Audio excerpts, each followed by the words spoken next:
বাংলাদেশের প্রধানমন্ত্রী ব্রিটিশ প্রধানমন্ত্রীর সাথে একটা সৌজন্য সাক্ষাৎকারকে একটা দ্বিপাক্ষিক বৈঠক বলে চালিয়ে দেন। এটা বাংলাদেশের জাতির জন্য লজ্জাকর। এই হুঁশ আর তাদের নাই। শ্রীলঙ্কা, গাম্বিয়া, নামিবিয়া ও উগান্ডার প্রধানমন্ত্রীর সঙ্গে মত বিনিময় করেন। হাই কমিশনার বলেন, বিশ্ব নেতারা শেখ হাসিনার অব্যাহত নেতৃত্ব এবং বাংলাদেশের অর্থনৈতিক প্রবৃদ্ধিতে মুগ্ধ প্রতিক্রিয়া জানিয়েছেন। বাংলাদেশের প্রাইম মিনিস্টার শেখ হাসিনা তিনি কিন্তু 15 দিনের রাষ্ট্রীয় সফর শেষ করে বাংলাদেশে আসছে। বলা হচ্ছে তাকে টেম্পোরারি একটা মেয়াদ দিয়েছে আমেরিকা যুক্তরাষ্ট্র সহ ইউরোপের বিভিন্ন কান্ট্রিগুলা। সুপ্রিয় দর্শক, তিনি নাকি তত্ত্বাবধায়ক সরকারের অধীনেই নির্বাচন দিবে, এই ধরনের কথাও কিন্তু বলা হচ্ছে বিভিন্ন রাজনৈতিক মহল থেকে। দর্শক, আজকের ভিডিওতে আমরা আপনার সাথে কি শেয়ার করবো সেটা আশা করি আপনারা ইতিমধ্যে বুঝে গেছেন আমাদের ভিডিওর টাইটেল এবং থাম্বনেল দেখে। তো চলুন আমরা সরাসরি আপনাদেরকে মূল ভিডিওতে নিয়ে যাই। তবে তার আগে আমরা আপনাদেরকে ছোট্ট একটা অনুরোধ করি, যদি আপনারা এরকম নিউজ আপডেটগুলো সবার আগে সবসময় পেতে চান, আমাদের এই ইউটিউব চ্যানেলটি এখনই সাবস্ক্রাইব করে আমাদের সাথে থাকেন।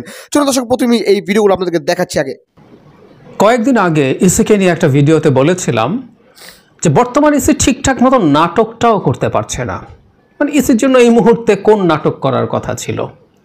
সিইসি বা তার নেতৃত্বে যে ইসি আছে, নির্বাচন কমিশন আছে, তাদের সেই নাটকটা করার দরকার ছিল যে তারা অসাধারণ শক্তিশালী একটা নির্বাচন কমিশন এবং তাদের অধীনে সব কিছু সুন্দর হয়, তারা সব কিছু ন্যায়ের কথা বলেন, নীতির কথা বলেন, যেখানেই কোনো অনিয়মের লক্ষণ দেখা গেছে তারা সেখানেই এসে বীরদর্পে ঝাঁপিয়ে পড়েন।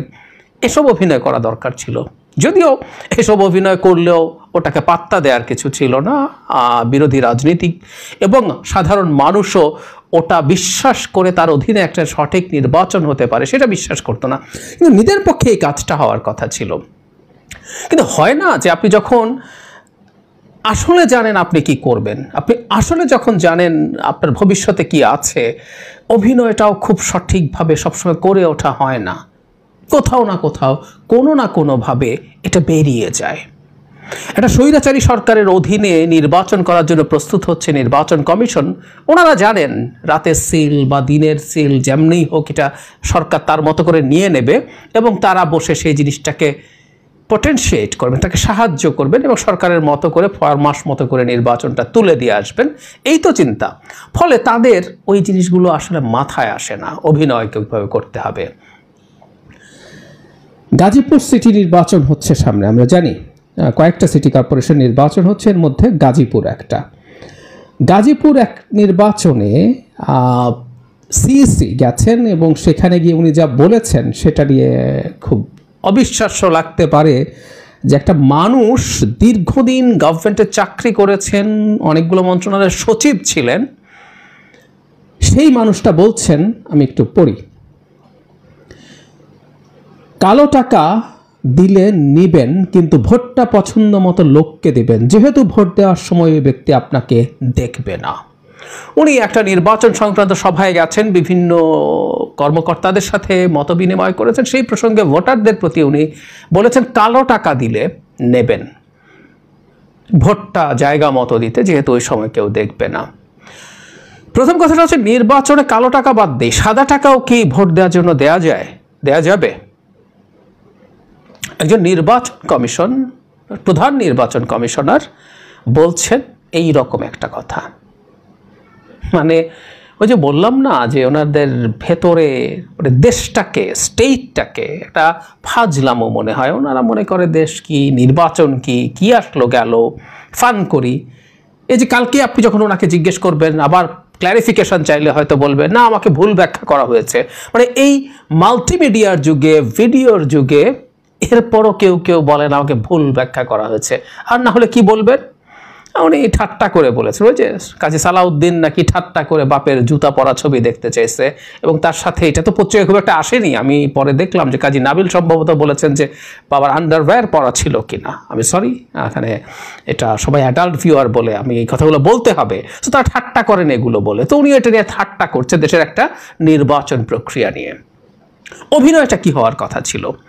অভিনয়টা হওয়ার কথা ছিল খুব সিম্পল, যে আপনাদেরকে কেউ যদি কোনো রকম টাকা দেয়া দূরে থাকুক সাধতে আসে, দ্রুত আপনি নির্বাচনী কর্মকর্তাদেরকে জানাবেন এবং সেটার ব্যাপারে আমরা ব্যবস্থা নেব, এই তো বলার কথা ছিল।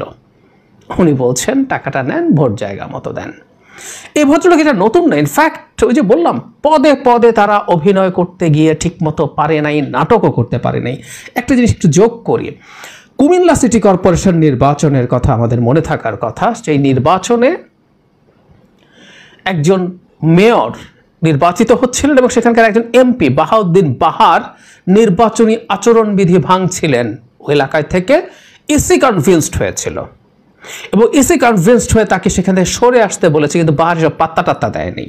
পরে এই সিইসি বলছেন, আমি একটু পড়ি কোট আনকোট, ইসির নির্দেশনা পাওয়ার পর একজন সংসদ সদস্য এটাকে অনার না করলে কমিশনের তেমন কিছু করার নেই, আমাদের এমন কোনো ক্ষমতা নেই যে কাউকে জোর করতে পারে। তারপরের বাক্য, আমরা তো আর কাউকে কোলে করে নিয়ে যেতে পারি না, কোলে করে নিয়ে যেতে পারেন না, তাই কিছু করা যাবে না। মানে কথার ধরনটা একটু খেয়াল করি।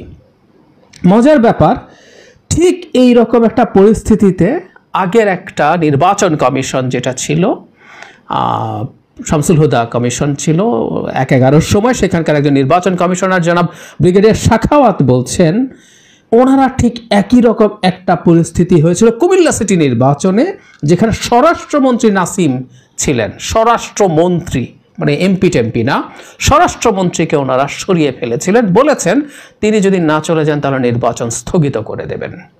সুতরাং কোলে টোলে করতে নিতে হয় না, আসলে প্রসেস আছে, এইভাবে নিয়ে যাওয়া যায় যদি তারা মিন করেন। এটাই বলছি যে এটা করলেও কি আমরা তাদেরকে মানতাম না, তাতে বলতাম যে না, একটা অভিনয়টা ঠিকঠাক মতো হচ্ছে।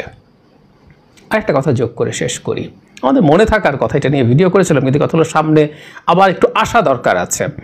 নির্বাচন কমিশন একবার ডিসি এবং এসপিদেরকে নিয়ে একটা সমাবেশ করেছে, সম্মেলন করেছিল, তাদের সবাইকে ডেকেছে, ডেকে তাদেরকে নানা কথা প্রসঙ্গে একজন নির্বাচন কমিশনার, যিনি একজন সাবেক আমলা সচিব, উনি সচিব, উনি ডিসিদের কাজ টাজ কি, তারা কি করেন, কোথায় ভুল আছে, তাদের সমস্যা কোথায় আছে, এটা উনি জানেন, তাই সেটাকে ইন্ডিকেট করে কথা বলেছিলেন। তাতে ডিসিএসপিরা সমস্যারে হইচই করে উঠেছিল।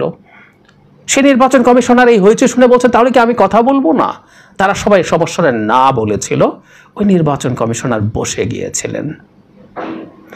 নির্বাচনের সময় মাঠে থাকবেন, কাজ করবেন ডিসিএসপিরা, ডিসিরা তো রিটার্নিং অফিসার, আর নিরাপত্তা বা পুলিশের পুরো দায়িত্বে এসপি। মধ্য পর্যায়ের কিছু কর্মকর্তার কাছে রাষ্ট্রীয় সর্বোচ্চ একটা সাংবিধানিক প্রতিষ্ঠানের কমিশনার এরকম হয়ে চুপ হয়ে যান, কোনো ব্যবস্থা না, ব্যবস্থা দূরেই থাকুক, কোনো শোকজও না। এরপর অন্য একজন নির্বাচন কমিশনার, দর্শক শ্রোতাবৃন্দ, আপনারা কিন্তু এখানে এই ভিডিওগুলো আপনারা দেখলেন, আর এই ভিডিওগুলো দেখার পরে এইখানে যে সমস্ত তথ্যগুলো দেওয়া হয়েছে সেগুলো আপনাদের কাছে কতটুকু যুক্তিসঙ্গত মনে হয়েছে বা কতটুকু তত্ত্ববহল বলে মনে হয়েছে?